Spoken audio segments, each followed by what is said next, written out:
and less sensors to be able to reach out and look for objects over wide swaths of airspace. And so pilots are seeing them, commercial pilots are seeing them, and they're typically closer, and the range of what they're seeing is pretty large. What is the most vivid, concrete sighting with the naked eye of the objects that you described before, the cube-like objects? Certainly. I think the most vivid sighting of that would have been near a near midair that we had at the entrance to our working area. One of these objects was completely stationary at the exact entrance to our working areas, not only geographically, but also at altitude. So it was right where all the jets are going, essentially, on the eastern seaboard. The two aircraft flew within about 50 feet of the object, and that was a very close visual sighting. And you were in one of the aircraft? I was not. I was there when the pilot landed. He canceled the mission after, and I was there. He was in the ready room with all his gear on, with his mouth open, and I asked him what the problem was, and he said he almost hit one of those darn things. He said he was 50 feet away from it? Yes, sir. And his description of the object was consistent with the description you gave us before? A dark gray or a black cube inside of a clear sphere. Inside of a clear sphere? Yes. And with no self-evident propulsion system? No wings, no IR energy coming off of the vehicle, nothing tethering it to the ground. And that was primarily what we were experiencing out there. I'm over time. Thank you very much for your service, and I yield back to you, Mr. Chairman. Very good. Mr. Burchett. Thank you, Mr. Chairman. This is for all three of y'all, starting with Mr. Graves. Why did you come forward on this issue? I came forward because I felt that my colleagues did not have a way to mitigate this safety threat, and I wanted to help them. I was trained as an aviation safety officer by the Navy, and it just felt right. I felt like I had to help the folks that were still flying and dealing with this. Mr. Grush. Purely a sense of duty. My first sworn oath when I was a cadet 18 years ago, and I still uphold that even out of the uniform. Commander. I was pestered by a friend, and I asked why, and he said, "You're the one person that they can't discredit, and you'll add credibility to the New York Times article." And so after about 6 times, I said, okay. Honest. Yeah. This town isn't made, unfortunately, by people like y'all. We thank y'all. And I do want to also thank the people in the audience and the people that are watching this that can't be, people all over the world that have kept this issue alive. You've endured criticism and derogatory remarks, and we're trying to get to the bottom of it. And so God bless y'all. Thank y'all so much. We really appreciate you guys and gals.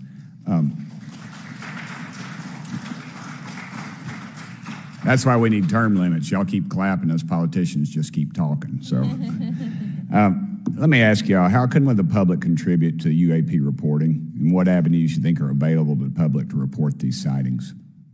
Well, right now, I don't think there is a lot of public options for every man to be able to report on this. I think even for professionals that have sensor data that are seeing these on a regular basis, they're still hesitant to come forward. And so for the general public, I think encouraging the conversations that we're having today, looking for technology solutions that can be distributed so that objective data can be gathered is the first place to go. Mr. Grush?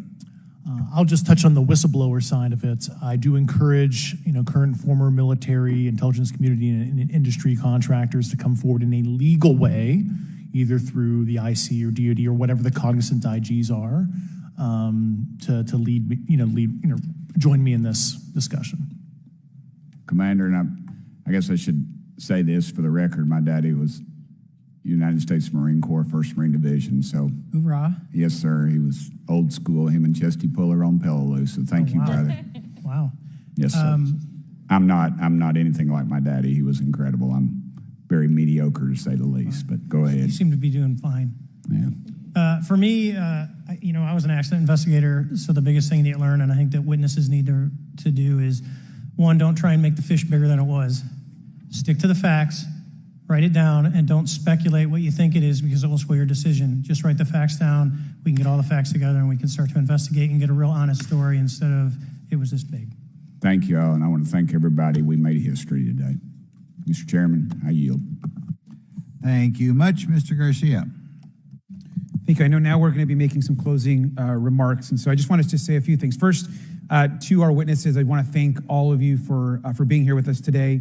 I know that it takes a lot of courage You're telling really important information to this committee, and I just want to thank you also for all three of you, your service to our country.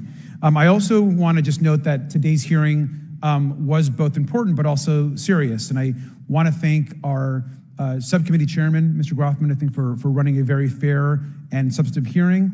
I do want to thank the committee staff on both sides for the amount of work that it took to put this hearing in place, and certainly to all the members that have been involved in this issue prior to the hearing. I also want to note for our witnesses and for the public that I'm a freshman member of Congress, and I've only been here for 7 months, but this is by far the most bipartisan conversation and discussion that I have seen happen in the Congress. And I think that a topic of this significance as it relates to our national security, as it relates to information that we're trying to gather for the American public, does bring people together, and I think that's been really great to see. I think it's also important to note for the public, today in our hearing, we had on our side also both our full ranking member, which is Mr. Raskin, and our vice ranking member, which is Ms. Ocasio-Cortez, both here at our hearing. I think it shows the importance and seriousness that our side of the aisle is taking to this important hearing, but also to the broader issue as it relates to working with our Republican counterparts on this committee. I want to additionally add that I think it's really important that we have and continue these discussions and these hearings. Clearly, there's a lot of information that we don't know, but it's also very clear that we have to continue our investigation and accountability on asking the right questions and ensuring that they're part of the public record. One thing that was important today is some folks might wonder, why are we asking questions that might already be out there or that have been asked before? It's important that they're asked and put into the public record as it relates to this committee. And so I want to thank you for, answering some questions multiple times. I know not just in maybe meetings you had with some members, but also here in the public.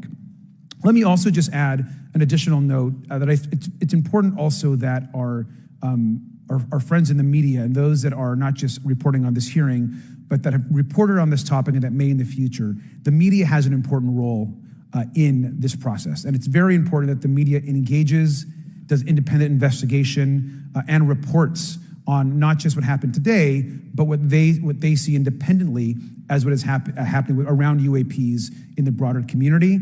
That is also an important public benefit that we have in trying to get the information and the facts as it relates to this. Let me also just say finally that as a teacher and an educator and a longtime teacher and researcher, that I also really believe in following facts, in doing your homework, and in making sure that you follow science as we try to get as most information as possible. And so I want to thank you all for agreeing to do that today. Transparency is a cornerstone of government. We live in a vast galaxy, a lot of unanswered questions, and thank you all for being here today. Mr. Chairman. Thank you. I'd like to one more time thank Mr. Burchett and Ms. Luna for bringing this to our attention. It's a topic that has interested me since I was in school. It was a very illuminating hearing. Obviously, I think several of us are going to look forward to getting some answers in a more confidential setting. I assume some legislation will come out of this. Sure. I apologize, Mr. Chairman. I need to compliment the folks in my office that did a lot of the work on this. Rachel and Noah sitting behind me here. They're very quiet and humble, but if without them, this thing would not have come off like it did, so I apologize. Thank you. I think we're going to want to look into what we can do to make more of this information public. I think there's certainly a time period after which it should always be made public, and people have been concerned about these issues, like I said, since I was in high school. But in any event, I'd like to thank everybody who was here, sticking through the entire hearing. Without objection, the members will have 5 legislative days to submit materials and to submit additional written questions for the witnesses, which will be forwarded to the witnesses for their response. If there's no further business, without objection, the subcommittee stands adjourned. Thank you. I'll try to get out of here in about 4, and then we'll give it to some of my friends over here. Good morning and welcome to the most exciting subcommittee in Congress this week.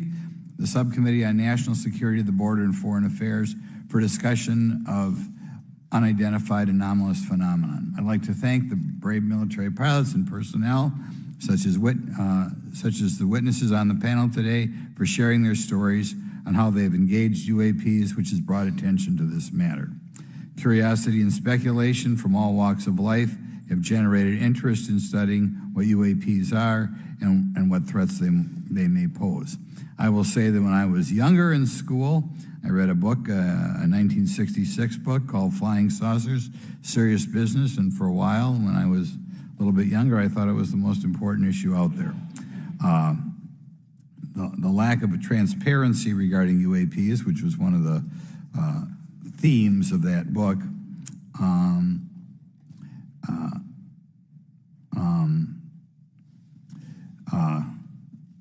in any event, it's led to interest in studying what UAPs are and what threats they pose. The lack of transparency regarding UAPs has fueled wild speculation and debate for decades, eroding public trust in the very institutions that are meant to serve and protect them, as is evidenced by the large number of people we have here. I also want to point out in 1966, President Gerald Ford claimed to have seen a UFO, and in 1969 in Georgia, Jimmy Carter claimed to have seen a UFO. So this has led Congress to establish entities to examine UAPs. The National Defense Authorization Act of 2022 established the All-Domain Anomaly Resolution Office, or AARO, to conduct or to coordinate efforts across the Department of Defense and other federal agencies to detect, identify, and investigate UAPs. However, AARO's budget remains classified, prohibiting meaningful oversight from Congress. In addition to AARO's efforts, NASA is leading an independent study on UAPs that will identify how UAP data is gathered from both civilian and government entities that can be analyzed to shed light on the topic. However, despite these offices being established, there lies a pressing demand for government transparency and accountability that cannot be overlooked, and that's been a problem that's been around for 50 years. The Biden administration handling of the Chinese spy balloon that violated U.S. airspace is one example how the government is not prepared for these. The Biden administration's description of events has shown that the government continues not to be forthright. Between the Chinese balloon being shot down and 2 UAPs subsequently shot down following the event earlier this year, the U.S. government spent $1.5 million in taxpayer dollars on missiles, yet we have seen little clarity from the Biden administration.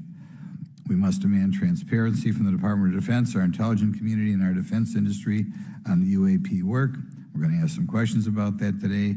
Congress recognizes the subject of UAPs is multifaceted and requires a careful, data-driven approach. Today, we'll seek clarity from these witnesses' testimonies, or we'll seek clarity as to what can be done to improve reporting for military and civilians and remain committed to objective inquiry. Congress should work to ensure that knowledge is not driven by fear. Today, we are not just debating the existence of UAPs, we are deliberating on the principles that define our republic, which is a commitment to transparency and accountability. I look forward to hearing from our witnesses today about ways we can improve government efficiency and openness when it comes to UAPs. I thank each of you for your presence here today and for your dedication to safeguarding the interests of the American people. I look forward to your testimony. Now I'm going to turn it over for 2.5 or 3 minutes to Representative Burchett from Tennessee. Thank you, Mr. Chairman. Thank you all for being here. I want to thank everybody for making this happen today, and I want to remind everybody this is a nonpartisan issue. This has nothing to do with party politics. I think the cover-up goes a lot deeper than that. I also want to thank my colleagues, Representative Anna Paulina Luna, sitting beside me here, Jared Moskowitz, my friend across the aisle, who has an incredible mind, and I'm anxious to hear his questions, my buddy Eric Burleson, and it's not in my notes here, but Matt Gates. If it hadn't been for Matt Gates, myself, him, and Luna would still be down at Eglin Air Force Base trying to get some answers. He's got an incredible legal mind. Also, I know I saw it in the crowd there, George Knapp, my buddy Jeremy Corbell. They're not witnesses, but they've provided some statements on this subject, and I seek unanimous consent to enter those statements into the record, Mr. Chairman. Without objection. Also, would like to enter in I understand now that this is unclassified and it's public record, but as we all know, that's sometimes difficult for the public to get a hold of. A report, Defense Intelligence reference documents, advanced space propulsion based on vacuum, space-time metric engineering, some light reading for some of our members. Without objection. Thank you. Mr. Knapp wrote, since 1969, the position of our military has been that UFOs pose no threat to national security and are not worthy of further study. I'd say that's the biggest understatement of the decade. He also goes on to talk about the dismissive attitude. It's at odds with what was revealed in documents, reports, and internal memos. And Mr. Cabral says, as he writes these words, the UFO is emerging as a major topic of global importance. I can state that as a fact. Out there, I met a fellow who came in here all the way from Denmark to be here for this meeting. So this is huge. This is worldwide. I think we suspect what's going on, but I'd also like to thank the members of Congress who have supported our efforts to make this hearing happen. Some have even confided to me that they've had UFO sightings of their own. Those members, of course, some of them wish to remain anonymous, and I'll keep it that way. But also, finally, I'd like to thank these three brave witnesses here. They took an oath. They took an oath to uphold the Constitution of the United States, and military dadgummit, they're aircrew doing and it. commercial pilots. And we owe them a debt of gratitude.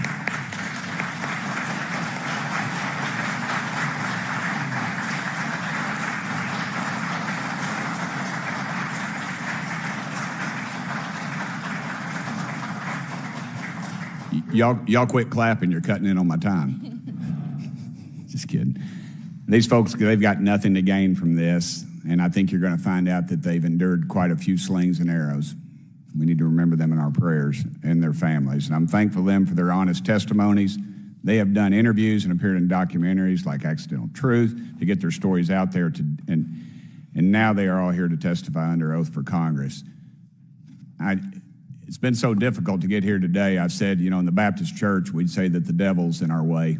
And the devil has been in our way through this thing. We've run into roadblocks from members, from the intelligence community, the Pentagon. I proposed legislation to go in the FAA reauthorization that just said if an airline pilot has a sighting, that when he makes that report to the FAA, that it would come to Congress. But I was told that the intelligence community did not like that, and the amendment was not even heard in committee. I think it's time for this country to take back our country. We need to tell the folks at the Pentagon they work for us. Dadgummit, we don't work for them. And that's exactly the point. This is an issue of government transparency. We can't trust a government that does not trust its people. We're not bringing little green men or flying saucers into the hearing. Sorry to disappoint about half y'all. We're just going to get to the facts.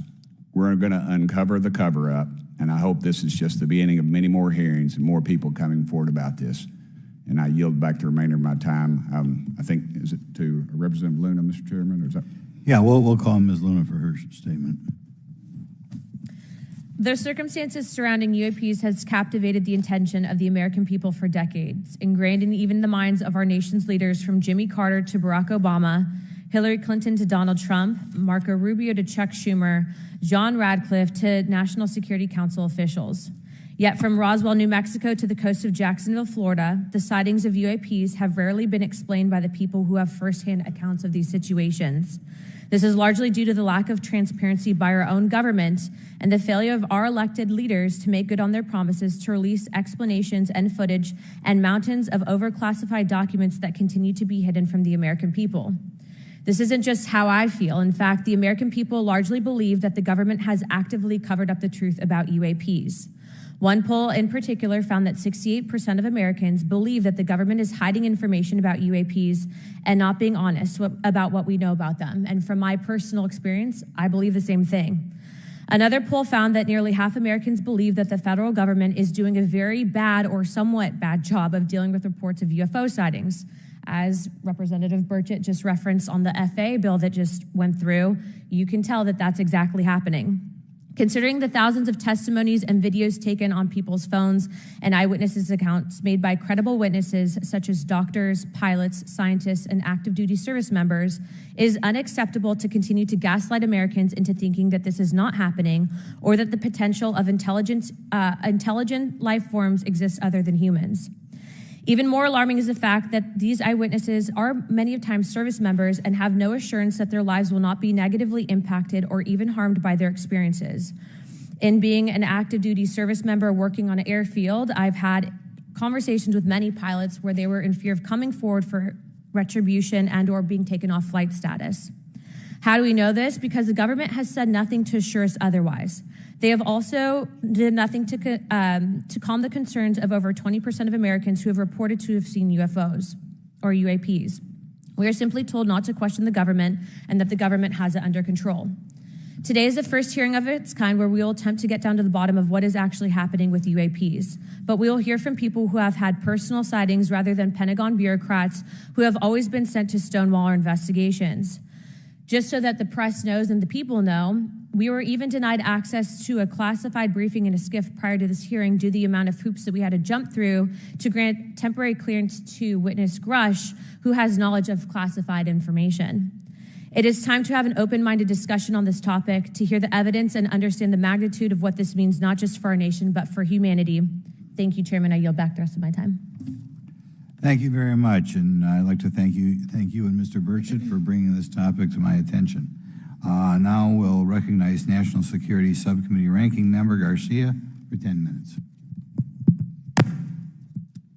Well, thank you, Mr. Chairman, and I want to thank first our witnesses for joining us today. I want to begin by thanking you all for your service to our country and for sharing your voices today and your courage to be here as well. To Mr. Graves, particularly grateful to you to spend some time that we had for you to share with candor some of your experiences, so I appreciate that as well. I do want to thank all the members of our subcommittee today and also those that are here and have waved on for their incredible interest in this issue, particularly to Congressman Burchett. I know that your leadership has brought us to this place today, and I want to thank you for that, as well as everyone else that's been engaged in this work. I also want to thank the oversight staff, who I know has been working very hard to ensure that today's hearing is serious, that it's transparent, and that it also provides appropriate answers as our oversight body always demands. Now, it's really important that we're here in a bipartisan way to have this conversation, which really, to the heart of it, is about national security and key to the subcommittee's core purpose. This is the subcommittee on national security of the Oversight Committee. Now, our witnesses will testify today that UAPs have posed a serious safety threat, and we must understand this. More broadly, we're dealing with real questions that get to the heart of our faith in government. Faith in our institutions, as we all know, is at an all-time low. Partisanship and alternative facts make it too easy to doubt narrative or our institutions. But this hearing will offer the public unique perspectives, building on years of reporting by both federal agencies and the independent media. Now, some of the earliest reporting on this issue was a groundbreaking 2017 New York Times report, which revealed research, as we know now, on unidentified anomalous phenomena, or as many call UFOs, by the Defense Intelligence Agency. Mr. Graves and Commander Fravors' experiences with UAPs have also been documented by the public, not just by the New York Times, but CNN and many other national news outlets. Now, the Office of the Director of National Intelligence has published public reports documenting UAPs, and on June 9th, 2022, NASA announced that the agency is commissioning a study to, of course, examine unidentified anomalous phenomena. Now, the sheer number of reports, whistleblowers, and stories of unidentified anomalous phenomena should raise real questions and warrant investigation and oversight. And that's why we are here today. Now, pilots have reported encounters for years. Now, because of the stigma around reporting these incidents, we still don't have a complete picture of actually what's going on, particularly as our witnesses will testify on the civilian side. And that is a real problem that we have today in the country. Now, it's very important that we show that Democrats and Republicans in Congress can come together in a bipartisan way to cut through misinformation and to look at the facts in a serious and thoughtful manner. If we are to advance oversight and public disclosure, we must also gain the broad support of the public. We will succeed getting facts out to the public faster if there is a broad public support as part of the process. Now, I understand fully the Department of Defense is hesitant to share information that could also undermine our national security by revealing information on the capabilities of our own aircraft, our sensors, and other sensitive material. At the same time, many people believe that we're withholding information from them, and that is dangerous also. I believe in openness and transparency. That is also the role of Congress, and I want to trust that the American people will be able to weigh the evidence and make up their own minds. Now, we have incidents where sensors, sometimes even multiple types of sensors, detect things that we cannot explain. UAPs, whatever they may be, may pose a serious threat to our military or civilian aircraft, and that must be understood. Now, my career and training as a longtime and career educator and teacher and researcher tell me that we should never rule anything out. We know that our space, of course, is vast and undiscovered. I also want to note that Mr. Sean Kirkpatrick, director of the All-Domain Anomaly Resolution Office, the component of the DoD office that investigates UAP data, has testified before the Senate this year that his unit has found no evidence of extraterrestrial activity. NASA has also stated that they don't have evidence of extraterrestrial life either. Rare We've or heard this, of isolated, course, they from are some of routine. our government agencies. And we should remind viewers and witnesses, which I think is really important, that we also cannot share classified information in public settings. But questions, of course, remain that people want to see data and information for themselves. The enormous interest in the hearing today underscores the importance of a fair and open look at the evidence from witnesses who can share their unique perspectives. Now, I know I certainly have a lot of questions, and I know that all the members of our committee do as well. We should come to this hearing with an open mind, and we should not let our existing ideas restrict us on either side. I hear over and over from many agencies the stigma around reporting and investigating UAPs prevents us from getting real answers. We know that whistleblowers have reported harassment, intimidation, or stigma as well, and this is not acceptable. If people can't report incidents which would have national security or safety implications, then that also has serious consequences for us.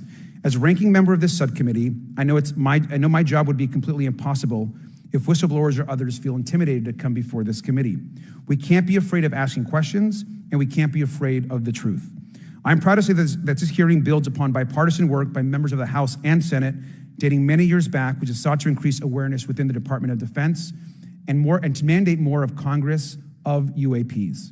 We know the Senate is taking up an amendment to their defense authorization bill, which will create a commission with broad declassification authority, and we should all agree that that is an important step. Members of both parties and senior officials in multiple administrations have taken an interest in this issue, and we're proud to carry and build that confidence in the American people. This hearing will also not be the end of this discussion, but a new chapter and start to years and years of work that many folks, both in the public and within government, have been working on. We should encourage more reporting, not less, on UAPs. The more we understand, the safer we will be. We will hear testimony from witnesses today with a long record of service to the American people and with subject matter expertise. Our witnesses have a unique opportunity to share their perspective, insights, and their experiences with the American people. And I encourage all of my colleagues to engage with these difficult questions with an open mind and to follow the facts on behalf of our country. I also just want to say more broadly that we should look at this hearing and believe that everything is on the table as it relates to UAPs. I think an open mind is absolutely the best. I want to yield the 2.5 minutes, the remainder of my time, to the representative from Florida, Representative Moskowitz, for an opening statement. He also has been very much engaged in this issue, and I want to thank him for his leadership. Congressman. Thank you, Ranking Member Garcia. Thank you, Mr. Chairman. I want to thank Tim Burchett and Anna Paulina Luna for their leadership in pushing this hearing forward. I want to thank, obviously, committee staff and their staff working on this on a bipartisan basis because many Americans are deeply interested in this issue, and it shouldn't take the potential of non-human origin to bring us together. Additionally, I want to thank the witnesses for coming forward to share your perspectives, your thoughts, and the sightings of UAPs. Unlike other hearings many times in Congress, you're not here to help a political party, but you're here to share information with the American people. And it's not something that is just going on in this administration. It's something that's spanned many administrations.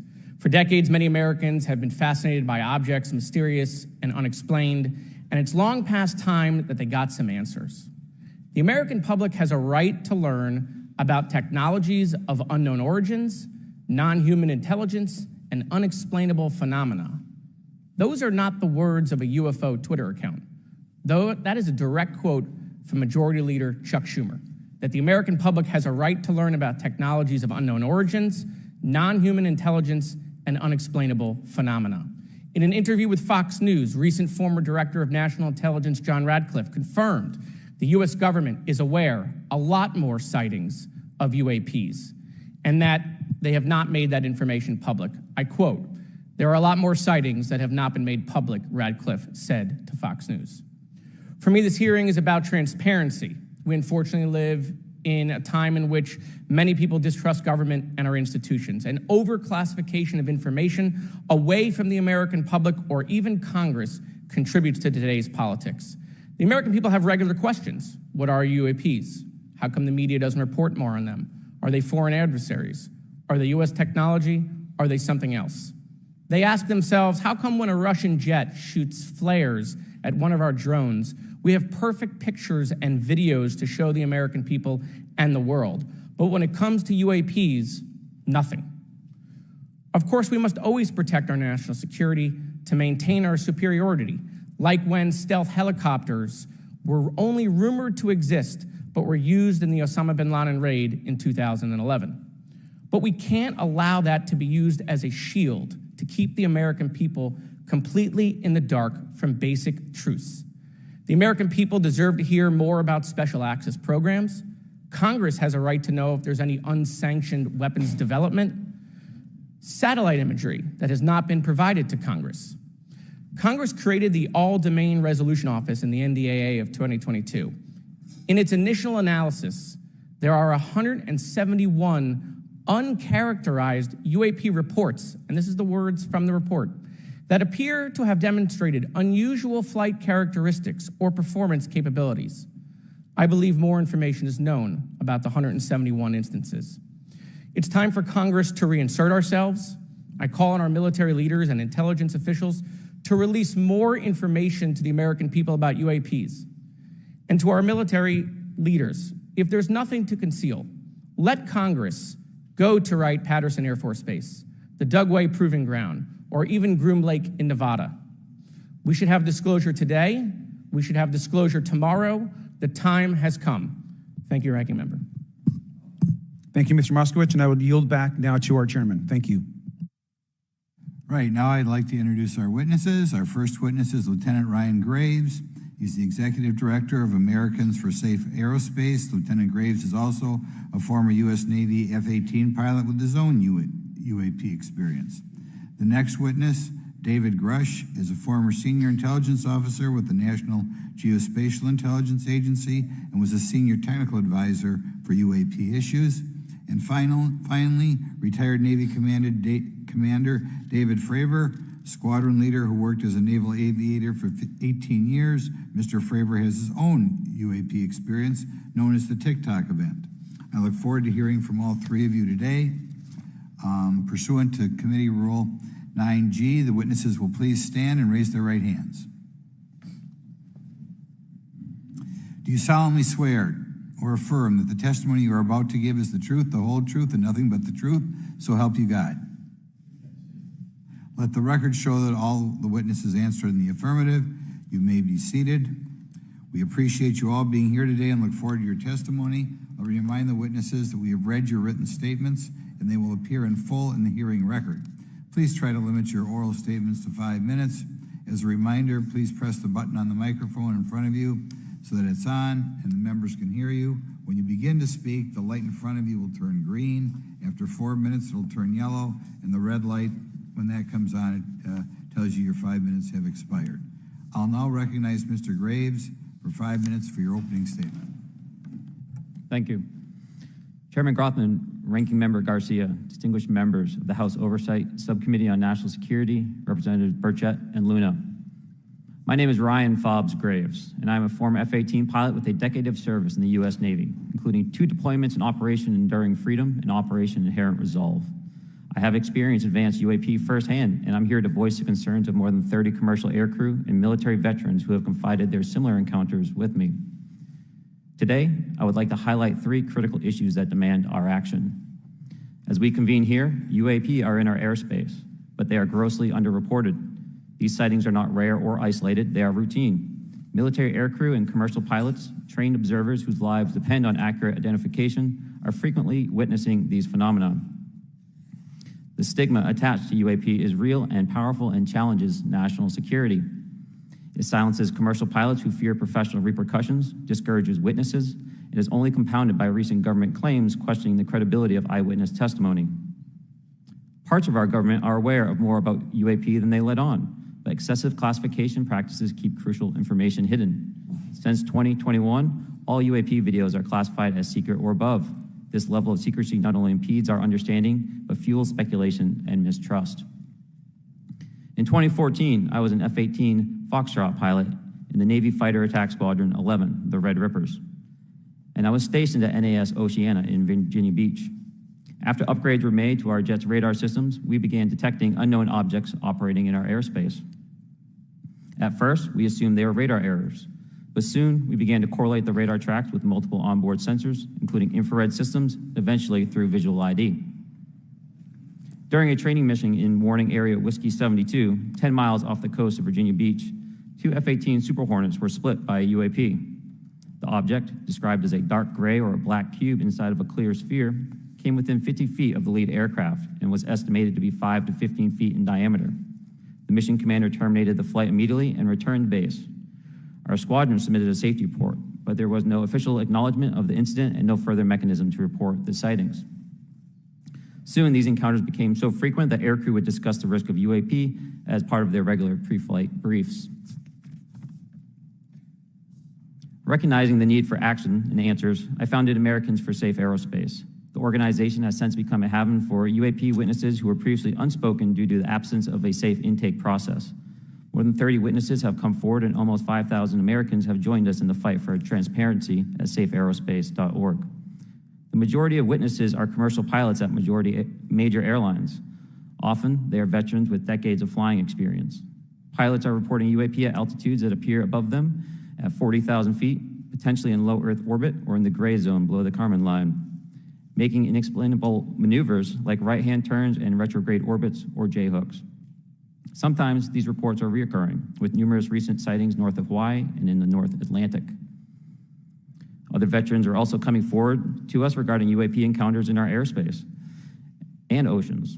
The most compelling involve observations of UAP by multiple witnesses and sensor systems. I believe these accounts are only scratching the surface, and more will share their experiences once it is safe to do so. In closing, I recognize the skepticism surrounding this topic. If everyone could see the sensor and video data I witnessed, our national conversation would change. I urge us to put aside stigma and address the security and safety issue this topic represents. If UAP are foreign drones, it is an urgent national security problem. If it is something else, it is an issue for science. In either case, unidentified objects are concerned for flight safety. The American people deserve to know what is happening in our skies. It is long overdue. Thank you. Mr. Grush? Mr. Chairman, ranking members and congressmen, thank you. I'm happy to be here. This is an important issue, and I'm grateful for your time. My name is David Charles Grush. I was an intelligence officer for 14 years, both in the U.S. Air Force, both active duty, Air National Guard, and Reserve, at the rank of major, and most recently from 2021 to 2023, at the National Geospatial Intelligence Agency, NGA, at the GS-15 civilian level, which is the military equivalent of a full bird colonel. I was my agency's co-lead in unidentified anomalous phenomena and transmedium object analysis, as well as reporting to the UAP task force, UAPTF, and eventually, once it was established, the All-Domain Anomaly Resolution Office, AARO. I became a whistleblower through a PPD-19 urgent concern filing in May 2022 with the Intelligence Community Inspector General.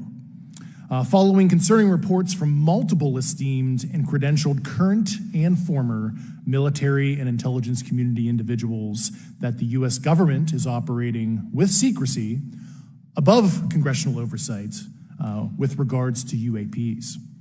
My testimony is based on information I've been given by individuals with a long-standing track record of legitimacy and service to this country, many of whom also have shared compelling evidence in the form of photography, official documentation, and classified oral testimony to myself and my various colleagues. I have taken every step I can to corroborate this evidence over a period of 4 years while I was with the UAP Task Force and do my due diligence on the individual sharing it. This is because of these steps, I believe strongly in the importance of bringing this information before you. I am driven by a commitment of both to truth and transparency, rooted in our inherent duty to uphold the United States Constitution and protect the American people. I'm asking Congress to hold our government to this standard and thoroughly investigate these claims. But as I stand here under oath now, I am speaking to the facts as I've been told them. In the U.S. Air Force, in my National Reconnaissance Office, NRO, reservist capacity, I was a member of the UAP Task Force from 2019 to 2021. I served at the NRO Operations Center on the Director's Briefing Staff, which included the coordination of the Presidential Daily Brief and supporting variety of contingency operations, which I was the Reserve Intelligence Division Chief backup. In 2019, the UAP Task Force Director asked me to identify all special access programs and controlled access programs, also known as SAPs and CAPs, we needed to satisfy our congressionally mandated mission, and we were direct report at the time to the DepSecDef. At the time, due to my extensive executive level intelligence support duties, I was cleared to literally all relevant compartments and in a position of extreme trust, both in my military and civilian capacities. I was informed in the course of my official duties of a multi-decade UAP crash retrieval and reverse engineering program, to which I was denied access to those additional read-ons when I requested it. I made the decision, based on the data I collected, to report this information to my superiors and multiple inspectors general, and in effect becoming a whistleblower. As you know, I've suffered retaliation for my decision, but I am hopeful that my actions will ultimately lead to a positive outcome of increased transparency. Thank you, and I'm happy to answer your questions. Thank you. Commander Fravor? Thank you. Thank you, Mr. Chairman, Congressmen, Congresswomen. I want to first thank you for the invitation to speak to the committee on the UAP topic that's been in the news for the past 6 years and seems to be continuing to gain momentum. As you know, my name is David Fravor. I'm a retired commander in the United States Navy. In 2004, I was a commanding officer of Strike Fighter Squadron 41, the world-famous Black Aces. We were attached to Carrier Wing 11, stationed on board the USS Nimitz, and had begun a 2-month workup cycle off the coast of California. On this day, we were scheduled for a 2v2 air-to-air training with the USS Princeton as our control. When we launched off Nimitz, my wingman was joining up. We were told that the training was going to be suspended and we were going to proceed with real-world tasking. As we proceeded to the west, the air controller was counting down the range to an object that we were going to, and we were unaware of what we were going to see when we arrived. The controller had told us that these objects had been observed for over 2 weeks, coming down from over 80,000 feet, rapidly descending to 20,000 feet, hanging out for hours, and then going straight back up. For those who don't realize, above 80,000 feet is space. We arrived at the location at approximately 20,000 feet, and the controller called merge plot, which means that our radar blip was now in the same resolution cell as the contact. As we looked around, we noticed that we saw some whitewater off our right side. It's important to note that the weather on this day was as close to perfect as you could ask for off the coast of San Diego. Clear skies, light winds, calm seas, no whitecaps from waves. So the whitewater stood out in a large blue ocean. All 4 of us, because we were in F-18Fs, so we had pilots and Wizzo in the back seat, looked down saw a white tic-tac object with a longitudinal axis pointing north-south and moving very abruptly over the water like a ping-pong ball. There were no rotors, no rotor wash, or any sign of visible control surfaces like wings. As we started clockwise towards the object, my Wizzo and I decided to go down and take a closer look with the other aircraft staying in high cover to observe both us and the tic-tac. We proceeded around the circle about 90 degrees from the start of our descent, and the object suddenly shifted its longitudinal axis, aligned it with my aircraft, and began to climb. We continued down another 270 degrees, nose low, where the tic-tac, or we considered 270 degrees to where, and we went nose low to where the tic-tac would have been. Our altitude at this point was about 15,000 feet, and the tic-tac was about 12,000. As we pulled nose onto the object, within about a half mile of it, it rapidly accelerated in front of us and disappeared. Our wingmen, roughly 8,000 feet above us, lost contact also. We immediately turned back to see where the whitewater was at, and it was gone also. So as we started to turn back towards the east, the controller came up and said, "Sir, you're not going to believe this, but that thing is at your cat point, roughly 60 miles away in less than a minute. You can calculate the speed." We returned to Nimitz. We were taking off our gear. We were talking to one of my crews that was getting ready to launch. We mentioned it to them, and they went out and luckily got the video that you see, that 90-second video. What you don't see is the radar tape that was never released, and we don't know where it's at, of the active jamming that the object put on an APG-73 radar, and I can get into modes later if you're interested. What is shocking to us is that the incident was never investigated. None of my crew were ever questioned. Tapes were never taken, and after a couple days, it turned into a great story with friends. It wasn't until 2009 till Jay Stratton had contacted me to investigate. Unbeknownst to all, he was part of the ATIP program in the Pentagon led by Lou Elizondo. And there was an official report that came out that's now on the internet. Years later, I was contacted by the other pilot, Alex Dietrich, and asked if I'd been contacted, and I said no, but I'm willing to talk. I was contacted by Mr. Elizondo, and we talked for a short period of time, and he said we'd be in contact. A few weeks after that, I was made aware that Lou had left the Pentagon in protest and joined forces with Tom DeLonge, Chris Mellon, Steve Justice, and others to form Two Stars Academy, an organization that pressed the issue with leading industry experts and U.S. government officials. They worked with Leslie Keene, who is present today, Ralph Blumenthal, and Helene Cooper to publish the articles in the New York Times 2017 New York Times, and it removed the stigma on the topic of UFOs, which is why we're here today. Those articles open the door for the government and public that cannot be closed. It has led to an interest from our elected officials who are not focused on little green men, but figuring out where these craft are, where they're from, the technology they possess, how do they operate. It also led to the Whistleblower Protection Act and the NDAA. There are multiple witnesses coming forward to say that have firsthand knowledge, and Mr. Grush just covered that. What concerns me is that there's no oversight from our elected officials on anything associated with our government processing or working on craft. Believe not from this world. This issue is not a full public disclosure that could undermine national security, but it is about ensuring that our system of checks and balances works across all work done in the government using taxpayer funds. Relative to government programs, even unacknowledged WAVE programs have some level of oversight by the appropriate committee members in the House and Senate, and this work that is said to be occurring from whistleblower testimonies should not be exempt. In closing, I would like to say that the Tic Tac object we engaged in 2004 was far superior to anything that we had on time, have today, or are looking to develop in the next 10 years. If we in fact have programs that possess this technology, it needs to have oversight from those people that the citizens of this great country elected in office to represent what is best for the United States and best for the citizens. I thank you for your time. Thank you very much. Thank you very much. I know it's very difficult for all of you, all you've done in the past to try to illuminate this issue. Calling myself first for some questions. I'm going to start with Mr. Graves. Are pilots that you interact with as part of your organization, do you feel adequately trained and briefed on how to handle encounters with UAPs? No. Right now, military witnesses to UAP have limited options for reporting UAP, but more concerning is that commercial aviation sector has not adapted to the lessons that the military has implemented. The military and Department of Defense has stated that UAP represent a critical aviation safety risk. We have not seen that same language being used in the commercial markets. They are not acknowledging this risk. Okay, what steps do you think you have to be taken to improve a pilot's UAP reporting, be it military or commercial? Right now, we need a system where pilots can report without fear of losing their jobs. There is a fear that the stigma associated with this topic is going to lead to professional repercussions, either through management or perhaps through their yearly physical check.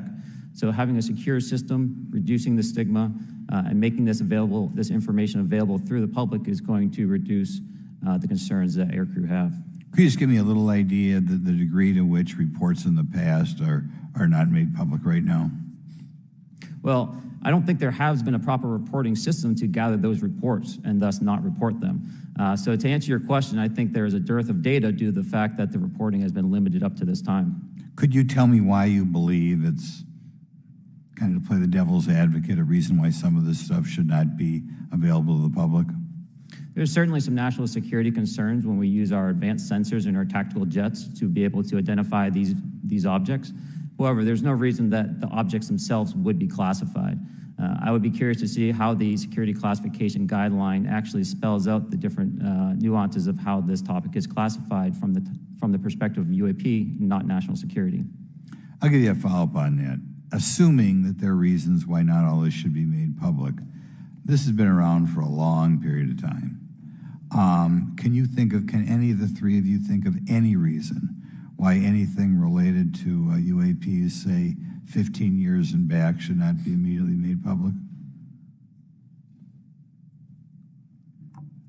I think one of it is acknowledging a vulnerability, both from a collection and I'll just say a countermeasure perspective. So it's that we haven't cracked for many years. Yeah. Even say 20 years back. Is there any reason why, when you go back that far, things shouldn't be made public? Unless it shows a specific national security vulnerability as it relates to a weakness in particular defense system. Oh, okay, Mr. Fravor, the TikTok incident that you were engaged occurred in 2004. What kind of reporting took place after that incident? None. We had a standard debrief where the backseaters went down to our carrier intel center and briefed what had happened, and that was it. No one else talked to us, and I was in the top 20 in the battle group. No one came. The captain was aware, the admiral was aware, nothing was done. Did your commanding officers provide any sort of justification? No, because I was the commanding officer of the squadron, so no. Was this incident the only UAP event that you encountered while you were a pilot? Yes, it was. Okay. This is for any one of you. Based off of each of your experiences and observations, do you believe UAPs pose a potential threat to our national security? Yes, and here's why. The technology that we faced was far superior than anything that we had, and you could put that anywhere. If you had one, you captured one, you reverse engineered it, you got it to work, you're talking something that can go into space, go someplace, drop down in a matter of seconds, do whatever it wants, and leave, and there's nothing we can do about it. Nothing. Okay, you two? Well, I would also like to add, from a commercial aviation and military aviation perspective, we deal with uncertainty in our operating space as a matter of our professional actions. Identifying friend from foe is very important to us. And so when we have unidentified targets and we continue to ignore those due to a stigma or a fear of what it could be, that's an opening that our adversaries can take advantage of. What steps should be taken to better understand and respond to UAP encounters in the interest of national security? There needs to be a location where this information is centralized for processing, and there needs to be a two-way communication loop so the operators on the front end have a feedback and can get best practices on how to process information, what to do, and to ensure that their reporting is being listened to. Right now, there is not a lot of back and forth. Mr. Grush, in your complaint to the Intelligence Community Inspector General, you claim that you believe information is being hidden. What kind of information do you think was hidden, and do you think it should remain hidden? Yes, I can speak to that very briefly in unclassified manner. As you know, the preponderance of my complaint was classified to the intelligence communities. Both material acquisition and exploitation activity, also baselining the UAPs, but not sharing it with intelligence professionals that are actually doing step briefs to pilots, that kind of information. Yeah. Okay, thank you very much. Now we'll go to Mr. Garcia. Thank you. Again, thank you all for your service and for testifying today. Want to just talk about the UAPs as it relates to what we're seeing in the pilots' interaction with UAPs. Particularly, Mr. Graves, one of the concerns for members of this committee is this idea that pilots, there's no system to actually report UAPs and the stigma around pilots. And so can you just briefly, you mentioned that you're working with 30 pilots right now that have had encounters with UAPs, but you've also, I believe, discussed and know of many more pilots. This is just those that you're currently working with. Is that correct? Can you expand on that? Certainly. I'll break that down in two ways. First, when we were first experiencing these objects off the eastern seaboard in the 2014 to 2015 time period, anyone that had upgraded their radar systems were seeing these objects. So there was a large number of my colleagues that were detecting these objects off the eastern seaboard. They were further correlating that information with their other onboard sensors, and many of them also had their own eye sightings as well of these objects. Now, that was our personal firsthand experience at the time. Since then, as I've engaged this topic, others have reached out to me to share their experiences, both on the military side as well as the commercial aviation side. On the military aviation side, veterans that have recently got out have shared their stories and have expressed how the objects we were seeing in 2014, 2015 continued all the way to 2019, 2020, and beyond. And so it became a generational issue for naval aviators on the eastern seaboard. This was something we were briefing to new students. This is something that was included in the notice to airmen to ensure that there was no accidents. And now with commercial aviators, they're reaching out because they're having somewhat similar experiences as our military brothers and sisters, but they do not have any reporting system that they can send us to. And let me just add, both to Mr. Fravor as well as Mr. Graves, not having this system for reporting, would you both agree that is harmful to not just our national security interests, but to understand this phenomenon of what's happening with UAPs? I think it's actually a travesty that we don't have a system to correlate this and actually investigate. So if you took the East Coast, there's coastal radars out there that monitor our air defense identification zone, so out to 200 miles. They can track these, so when you see them, they could actually go and pull that data and get maneuvering. And instead of just having the airplanes, there's other data sources out there. And I've talked to other government officials on this. So you need a centrally located repository that these reports go to. So if you just stuck it in DOD, you wouldn't get anything out of the Intelligence Committee because they have a tendency to not to talk. But if you had a central location where these reports would come in, not just military, but also commercial aviation, because there's a lot of that going on, especially if you talk to anyone that flies from here to Hawaii, over the Pacific, they see odd lights. So I think you need to develop something that allows you a central point to collect the data in order to investigate. Mr. Graves? I would concur with everything Mr. Fravor said. I'll continue to say that the commercial pilots that have reached out to me through Americans for Safe Aerospace are doing so because they don't feel there's another way for them to report this safety issue. And I think one of the clear outcomes of this hearing already is that there has to be a safe and transparent reporting process for pilots, both on the commercial side and the military side, to be able to report UAPs in a way that's also transparent, but also understands the scope of our national security interests and what may be classified or not. But I think there has to be some sort of system, and so that's something that I hope can be an outcome that this committee can work on. Is there anything else for the two of you briefly beyond this reporting system that you think that we can do as a government to encourage and facilitate more civilian reporting?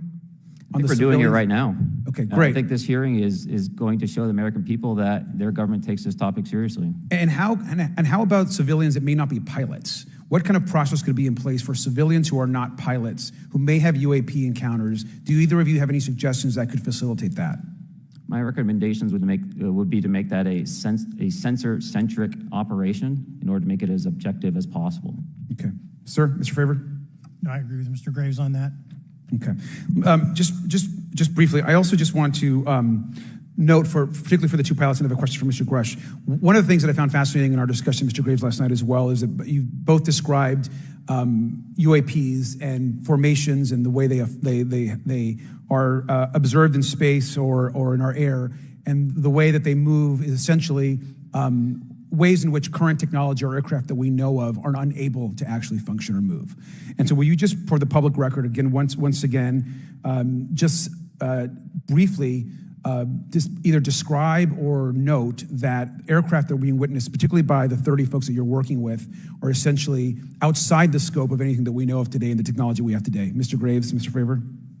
Yes, the objects that are being seen by commercial pilots are performing maneuvers that are unexplainable due to our current understanding of our technology and our capabilities as a country, and that applies for the military as well. Mr. Fravor?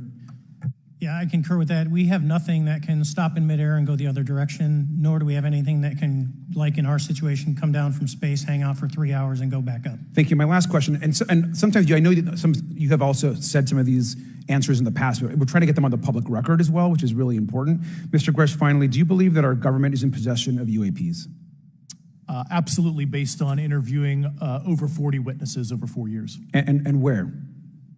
I know the exact locations, and those locations were provided to the Inspector General, and some of which to the intelligence committees. I actually had the people with the firsthand knowledge provide a protected disclosure to the Inspector General. Thank you. And Mr. Chairman, I would just say that I think that these questions are important questions, and I look forward to being involved in the process to get those answered. I know there'll be a lot of questions from other committee members, so I yield back. Thank you. We'll go to Mr. Burchett himself.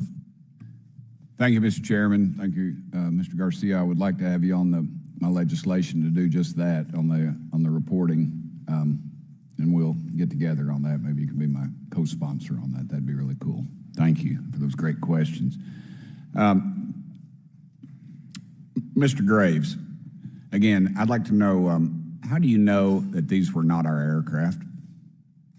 Some of the behaviors that we saw in a working area, we would see these objects being at 0.0 Mach, that's zero airspeed, over certain pieces of the ground. So what that means, just like a river, if you throw a bobber in, it's going to float downstream. These objects were staying completely stationary in Category 4 hurricane winds.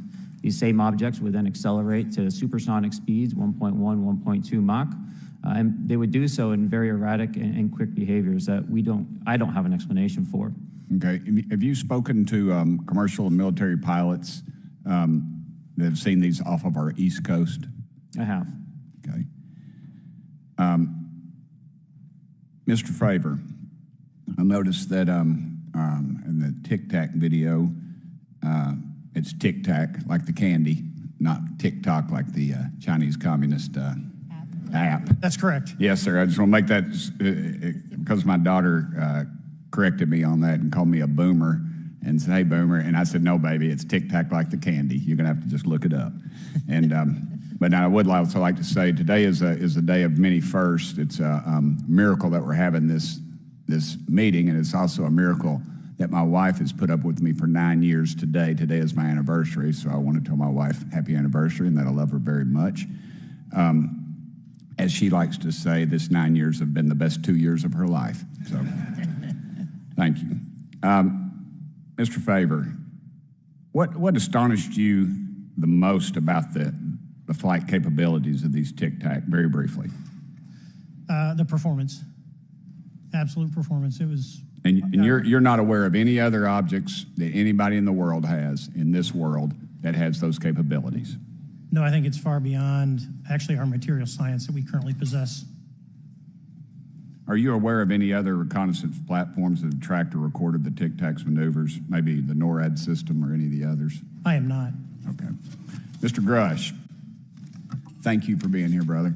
Thank you all very much. Have you faced any retaliation or reprisals for any of your testimony or anything on these lines? Yeah, I have to be careful what I say in detail because there is an open whistleblower reprisal investigation on my behalf, and I don't want to compromise that investigation by providing anything that may help provide somebody information. But it was very brutal and very unfortunate, some of the tactics they used to hurt me both professionally and personally, to be quite frank. Yeah.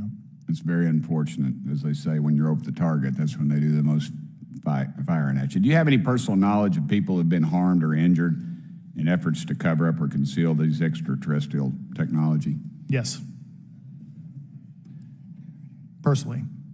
Have anyone been murdered that you would think that you know of or have heard of, I guess? I have to be careful asking that question. I directed people with that knowledge to the appropriate authorities.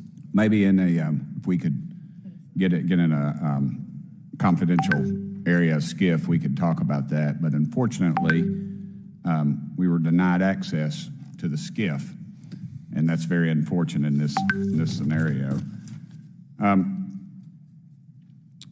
Mr. Favor, do you believe that you witnessed an additional object under the water in relation to your encounter? I will say we did not see an object. There was something there to cause the whitewater, and when we turned around, it was gone. So there was something there that obviously moved. Okay, it was not the same object though that you were looking at, correct? No, we actually joked that the Tic Tac was communicating with something when we came back, and because the whitewater disappeared. We were in another instance. We're told about the capabilities of a jamming during viewing of when there were some people chasing some of these objects. Did you experience any of that jamming or interrupting your radar or weapons system? My crew that launched after we landed experienced significant jamming to the APG-73 radar, which was what we had on board, which is a mechanically scanned, very high-end system prior to the APG-79. And yes, it did pretty much everything you could do, range, velocity, aspect, and then it spit the lock, and the targeting pod is passive. That's what we were able to get the video on. I'm about to run out of time, but are you aware of any of our enemies that have that capability? No. Okay. I would also like to note for the record that, like George Knapp, breaking Area 51, he's the reason I knew about that, and the reason I know about the Tic Tacs is Leslie Keene from New York Times article, and I would encourage everybody to read that. Thank you, Mr. Chairman. I yield back to you for no time. Very good. Mr. Raskin? Thank you, Mr. Chairman. Mr. Graves, You reported UAP encounters during training flights, I think, and have since come forward to warn the Pentagon that these encounters may be putting pilots at risk. My first question is, you've identified these as taking place on the East Coast. Is it just on the East Coast where these encounters have been reported? No. Since the events initially occurred, I've learned that the objects have been detected essentially where all operations, Navy operations are being conducted across the world. And that's from the All-Domain Anomaly Resolutions Office reporting. All right, can you describe your experience after you decided to come forward and go public with your experience? Certainly. Like many others, in 2017, I saw the New York Times article come out as well. And for me, it was special because I recognized the voices on the video. I recognized the video itself. I had seen it when it was taken. I'd seen it when it was debriefed. And so that was kind of shook me because I realized that this problem was still ongoing. And so I reached out to colleagues back on the East Coast and realized that this was still a safety risk that they were dealing with, that they had essentially hit a wall with how they could move forward on this conversation. It was at that point when I decided to try to move the conversation forward myself. Are there common characteristics to the UAPs that have been cited by different pilots? And can you describe what the convergence of descriptions is? Certainly. We were primarily seeing dark gray or black cubes inside of a clear sphere. I'm sorry, dark gray or black cubes? Yes, inside of a clear sphere, where the apex or tips of the cube were touching the inside of that sphere. And that was primarily what was being reported when we were able to gain a visual tally of these objects. And that occurred over almost 8 years. And as far as I know, it's still occurring. I take it that you're arguing what we need is real transparency in a reporting system so we can get some clarity on what's going on out there, because there are many pilots in your situation, but we should have a way of developing a systematic inventory of all of such encounters. Is that right? Yes, and I think we need both transparency and the reporting. We have the reporting, but we need to make sure that information can be promulgated to commercial aviation as well as the rest of the populace. Mr. Grush, what about you? What was your experience after you came forward? Well, it's only been about 2 months or so I guess my experience has been overwhelming support from former colleagues of mine that have privately messaged me, and I do appreciate that. But I do have knowledge of active planned reprisal activity against myself and other colleagues, and it's very, very upsetting to me. Coming from where? Certain senior leadership at previous agencies I was associated with. And that's all I'll say publicly, but I can provide more details in a closed environment. Okay. Well, I hope you understand that there would be bipartisan rejection of any attempt to vilify, demonize, or engage in other reprisals against our witnesses and people who are telling the truth from their perspective. Yeah, there were certain colleagues of mine that were brutally administratively attacked, and it actually makes me very upset as a leader to see that happen to other coworkers and actually superiors of mine over the last 3 years. How do you account for that response? That seems like a bizarre response. I call it administrative terrorism. That's their quiver, their tool in the toolbox to silence people, especially the career government service cares about their career, cares about their clearance, their reputation to climb the ladder. And when you threaten that career path, a lot of people back off. But I'm here to represent those people. So, Mr. Fravor, what about you? What has your experience been since you've come forward with your perspective on this? Actually, I've been treated very well. And the 6 people that were involved, myself included, all of them have or will be retiring from the military as 05s or 06s. And all my friends that are very senior, 3 and 4 stars, I've talked to them. They believe, they understand there's a problem. But no, I was actually treated really well. And what is your general interpretation of these phenomena, or what is your current thinking of trying to make sense of them? Well, I'll say, I'm not like a UFO fanatic. It's not me. But I will tell you that what we saw with 4 sets of eyes over a 5-minute period still there's nothing, we have nothing close to it. It was amazing to see. I told my buddy I wanted to fly it, but yeah, it's just an incredible technology.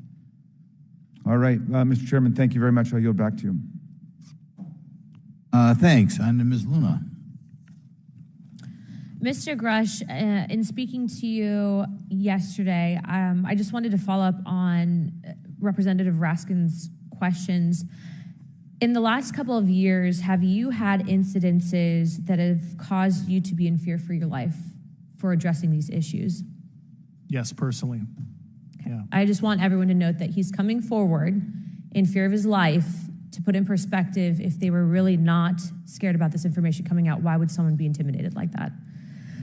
To your knowledge, are NHIs working with adversarial foreign governments in either technology exchange programs or back engineering programs? I don't have data on that. I'm not sure. Have you heard or you had people come forward to present that evidence? Not that particular evidence that you just espoused. Okay, on the 19th of April, Dr. Kirkpatrick, head of Aero, had said that he did not find any evidence of UAPs. You also stated that you had, in your interview, that you had briefed him on information that you were uncovering, but that he did not follow up with you. Were the items that you divulged to him pertinent to national security? Yes, him and I had a classified conversation in April 2022 before he took over Aero in July 2022, and I provided him some concerns I had. Do you know why he might not have followed up with you? Unfortunately, I cannot read his mind. I wish he did. I was happy to give sage counsel to him on where to look when he took the helm of Aero. Okay, and then my last question for you before I move to Mr. Graves is you received prior approval from the Defense Department to speak on certain issues, correct? Correct, through DOPSR, DoD Pre-Publication and Security Review, and I just want to remind the public, they're just looking from a security perspective. These are my own personal views and opinions, not the department's. Okay, I'm asking that though mainly because I think that there are many people that would like to discredit you, so it does bring a certain amount of credibility to your testimony. I'm required by law to do that as a former intelligence officer, or I go to jail for revealing classified information. Yeah, we don't want you to go to jail. My next question would actually be for Mr. Graves. Can you please explain to me in detail the event that occurred at Vandenberg Air Force Base? Certainly.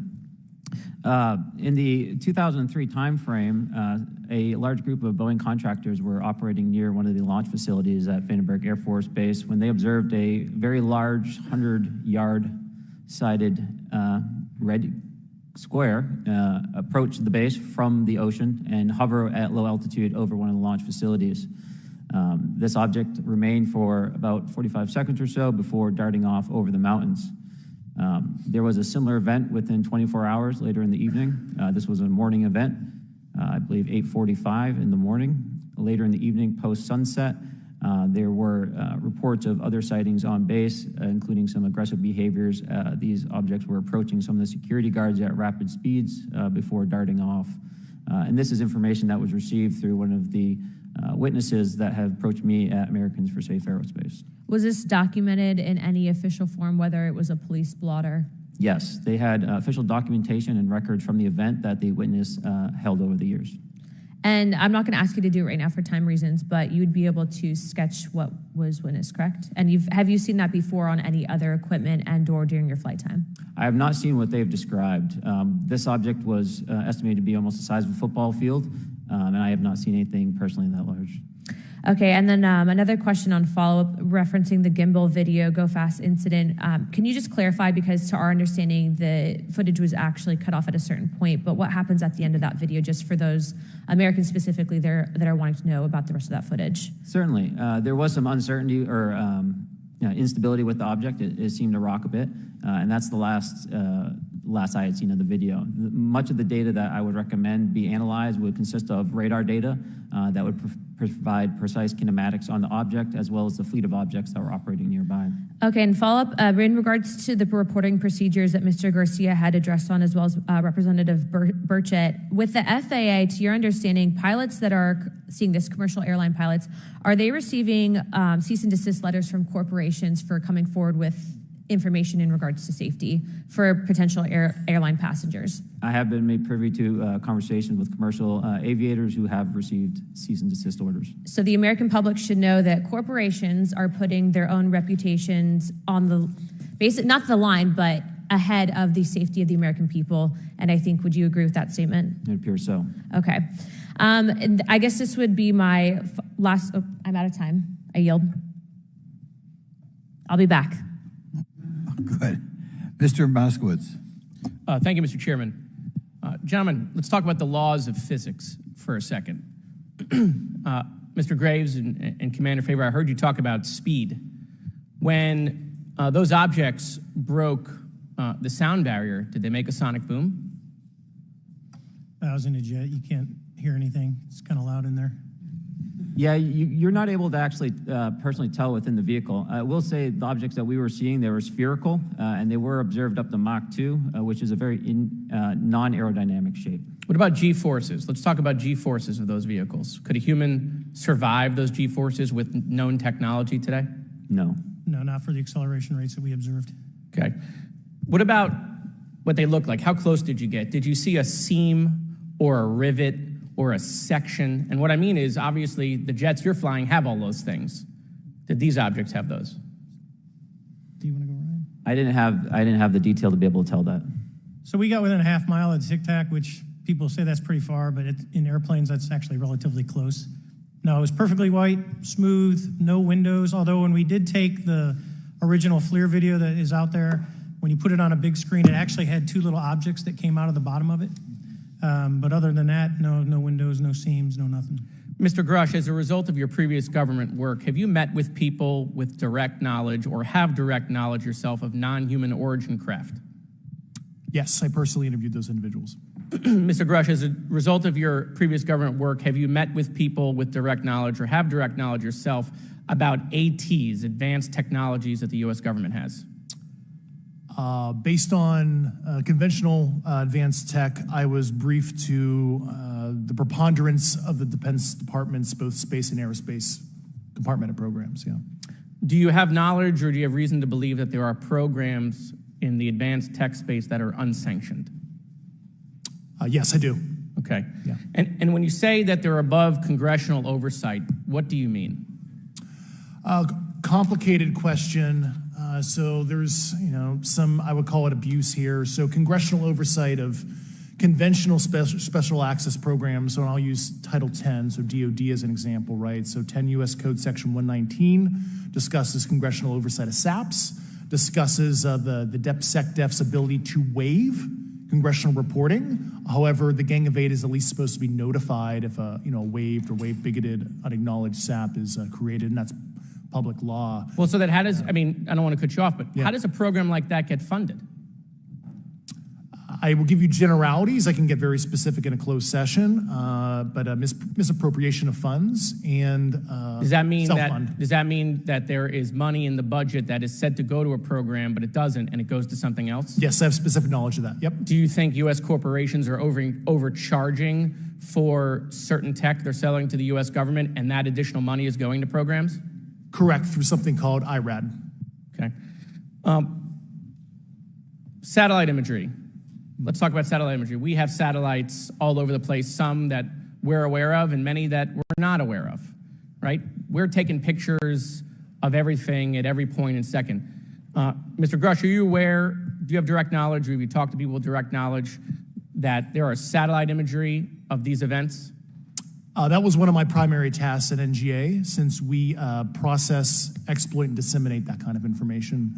I've seen multiple cases, some of which, to my understanding, and of course I left NGA in April, so that's my information cutoff date. But I personally reviewed both what we call overhead collection and from other strategic and tactical platforms that I could not even explain prosaically. And I have a degree in physics, by the way, as well. And I am aware that you guys have not seen these reports, unfortunately. And I don't know why. Do you have direct knowledge, or you've spoken to people with direct knowledge that this imagery applies to crash sites, crash imagery? I can't discuss that in an open session. Okay. Do you have any information that the U.S. government is involved in a disinformation campaign to deny the existence of certain UAPs? I can't go beyond what I've already stated publicly in my News Nation interview because it touches other sensitivities. Okay. I'll yield the balance of my time back. Thank you, Mr. Chairman. Ms. Fox? Thank you, Mr. Chairman, and I thank our witnesses for being here today. Mr. Garouche, in your sworn testimony, you state that the United States government has retrieved supposedly extraterrestrial spacecraft and other UAP-related artifacts. You go so far as to state that the U.S. is in possession of, quote, non-human spacecraft, end quote, and that some of these artifacts have circulated with defense contractors. Several other former military and intelligence officials have come forward with similar allegations, albeit in non-public settings. However, Dr. Sean Kirkpatrick, the director of AARO, previously testified before Congress that there has been, and I quote, no credible evidence thus far of extraterrestrial activity or of, quote, off-world technology brought to the attention of the office. To your knowledge, is that statement correct? It's not accurate. I believe Dr. Kirkpatrick mentioned he had about 30 individuals that have come to Arrow thus far. A few of those individuals have also come to Arrow that I also interviewed, okay, and I know what they provided Dr. Kirkpatrick and their team. Okay. I was able to evaluate that information. I need to go on. Sure. But my understanding that his statement is accurate, came from a direct quote. And this contradiction is a perfect example of why we need to inject transparency into our government. And for another example, look no further than the pitiful response to the Chinese spy balloon debacle earlier this year. You may remember the mass confusion that ensued when the balloon was first spotted over Montana, 4 days after it first entered U.S. airspace over Alaska. The Biden administration's initial inability to address the object grew into a continuous series of embarrassments. After news of the balloon reached the mainstream media, we were assured that the balloon posed no threat to our security. However, after the balloon was allowed to transit the entire continental United States, fighter jets were scrambled off the coast of South Carolina to shoot it down. This flip-flopping and obfuscation caused needless confusion, fear, and panic across the country. It's my hope, Mr. Chairman, that this sort of confusion will not be repeated. We should investigate the extent to which elements of our government possess or do not possess information that is of critical value to the American people. We owe it to the citizens of this nation to make sure that our government is transparent and accountable. We must make sure that our government provides answers, and Congress must do its duty to solicit those answers. With that, Mr. Chairman, I yield back. Yeah, Mr. Frost. Thank you, Mr. Chairman. In 2022, NASA announced that it was commissioning an independent study team to examine UAPs. The NASA team is comprised of scientists across different fields, as well as former astronauts and pilots. In May, the independent study team held its first public meeting, which included the perspectives from NASA senior leaders, as well as perspectives from the Department of Defense and intelligence agencies. The NASA study team is also expected to release its first report pretty soon, and I think it's safe to say that we all eagerly await its results. Mr. Graves, how might NASA's research influence the commercial industry regarding safety in UAP? I think NASA has a big role to play as far as commercial aviation safety, and it's one of their original charges as an organization. One of the recommendations that have been put forward is to utilize their existing aviation safety reporting system to serve as a short-term fill and trusted platform for pilots that want to report on UAP. It also has built-in analytics capability and is funded by Congress. Gotcha. And also, Mr. Graves, are there any other industries that may be influenced by the NASA research on UAPs? And if so, how so? Well, I think there is a large swath of commercial capabilities that could be brought to bear on this topic, from space-based or ground-based sensor systems that are available open source or through commercial marketplaces. And I think NASA's work, as they work to identify and highlight specific parameters that can be found, we can take that information and promulgate this through the public sector so that we can have a more open conversation about what we're seeing. You know, in 2020, the Department of Defense released several videos of UAPs, including Mr. Freyer's experience, U.S. Navy pilots that recorded footage. In 2021, the Office of the Director of National Intelligence released a preliminary report on UAP events. NASA Administrator Bill Nelson stated that NASA would begin to investigate these events. In fact, I sit on Science, Space, and Technology Committee, and when we were doing a hearing with the NASA Administrator Bill Nelson, I asked, why NASA needed to be fully funded, and there were many great reasons, but one of them was actually had to do with UAPs. He actually mentioned, is there life out there? I don't know. And so either way, these actions ultimately led NASA to assemble the independent study team that I mentioned earlier.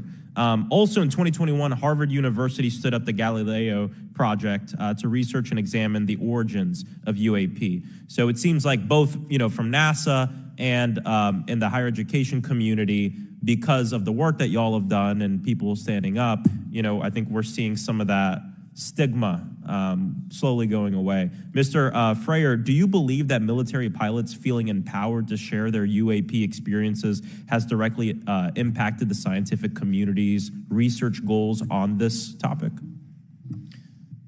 I would say yes. I would say that, starting in 2017, when it actually came out, it took that stigma away. I mean, I've talked to multiple senators who said prior to that, if you'd have mentioned UAP, you'd have been laughed off the hill. And now we're sitting here today for a public testimony on what's actually going on. I'm hoping that this curve will be more of an exponential, and we'll get more and more transparent to the level that we can. Yeah. And it's important. I couldn't imagine, I'm not a pilot, but I used to fly gliders in Civil Air Patrol. Huh? Yeah. Pilot? And so either way, I couldn't imagine, being in the glider and seeing something, and then not feeling like I had the agency to talk about it. Mr. Graves, can you discuss the importance of seeking scientists to sit on your advisory board? Absolutely. I think ultimately this is going to be a scientific problem. And not only that, it's also an engineering problem. I've been working with the American Institute of Aeronautics and Astronautics to help them stand up a UAP integration committee to help integrate their engineering prowess into this problem. And so, yes, very much, I think this is an engineering and scientific problem as much as a national security problem. And how might Congress help to facilitate partnerships between the scientific community and the UAP focus groups within government? Well, I think one of the things they can do is to have these types of hearings to communicate to the public that this is a topic of interest. I think that there is a pseudo-market, if you will, of interested capabilities and talent that want to approach this topic, and we're seeing that start to grow now. So I think continued conversation, reduction of stigma is going to allow that to flourish and allow answers to help generate themselves. 100%. Well, thank you all for being here, and thank you for your work. I think it's important that we keep our top scientific minds focused on this issue and look for ways to increase collaboration. Thank you so much. I yield back. Mr. Comer. Thank you, Mr. Chairman. Let me say I want to thank you for having this hearing, and I want to thank Mr. Burchett, Ms. Luna for leading this hearing. And with that, I yield my 5 minutes to Mr. Burchett. Thank you, Mr. Chairman. I'm going to direct this, I believe, to Mr. Grush, but if any of you all feel like you need to jump in, just jump right in. We're good. Has the U.S. government become aware of actual evidence of extraterrestrial, otherwise unexplained forms of intelligence? And if so, when do you think this first occurred? I like to use the term non-human. I don't like to denote origin. Keeps the aperture open, both scientifically. Right. Certainly, like I've discussed publicly previously, 1930s. Okay. Can you give me the names and titles of the people with direct firsthand knowledge and access to some of these crash retrieval programs, and maybe which facilities, military bases the recovered material would be in? And I know a lot of Congress talked about we're going to go to Area 51, and there's nothing there anymore anyway. It's just, and we move like a glacier. And as soon as we announce it, I'm sure the moving vans would pull up, but please. I can't discuss that publicly, but I did provide that information both to the Intel committees and the Inspector General. And we could get that in the SCIF if we were allowed to get in a SCIF with you. Would that be probably what you would think? Sure, if you had the appropriate access.